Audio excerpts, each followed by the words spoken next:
Erik vērtē to gadījumu, kad tie futbola ultras atnāca un apgānīja brīvības pieminekli. Tu man prasi, kā es vērtēju, atbrauc džeki un apčurā brīvības pieminekli. Prezidents Bērziņš teica gan žurnālistiem, nevis citiem, ir pamaz esat sisti puiši, ja? Vai es nezinu, ja tur meitenes arī bija.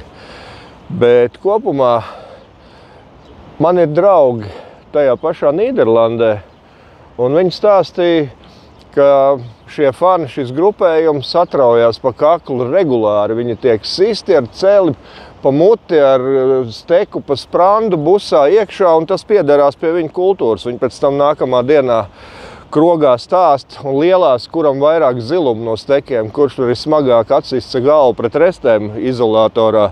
Un tā ir tā kā daļa no viņa kultūras. Viņi tā kā atbrauc uz šejieni, kā tiešām neviens neko. Nu tad iezīmējam savu teritoriju, kā mēs to mākam, tur izvelkot savu dandālu un vienkārši apčurājot mūsu brīvības pieminekli. Es uzskatu, un es būtu ļoti priecīgs, ja mūsu policija, struktūra, dienesti, kas mūs sargā, nevis ar vienkārši stāv un novēro, reku cilvēku čurā. Tad jau varbūt tiksim skaidrībā, varbūt viņi kādu protokolu grib uzrakstīt. Momentā, lai apkakls, galvu pret busiņu, busā iekšā, un kārtība ir nodrošināta, jo redzi.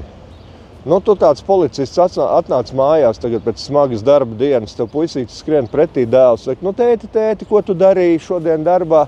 Saka, es stāvēju un skatījos, kā futbola fani apčurā brīvības pieminekli. Un saka, tēti, kā tu neko nedarīji? Nē, es neko nedarīju, es stāvēju. Nu, es būtu no kauna izlecis pa logu. Un tu man teici, ka tagad esot Evika Siliņa pieņēmusi lēmumu, ka viss atrišanāšot žoks ap brīvības pieminekli, kas ir ironiski, jo uz pieminekļa ir rakstīts, ka pārmaiņas pēc brīvībai. Ja? Un žoks ir varbūt tieši tas, kas nepārāk iemieso brīvību. Nu, viņas izpratnē varbūt žoks iemieso brīvību, manā nē. Tādēļ ir policija, tādēļ ir citi drošības dienesti, lai mūs pasargātu, mūsu vērtības, mūsu simbolus, mūsu ikonas.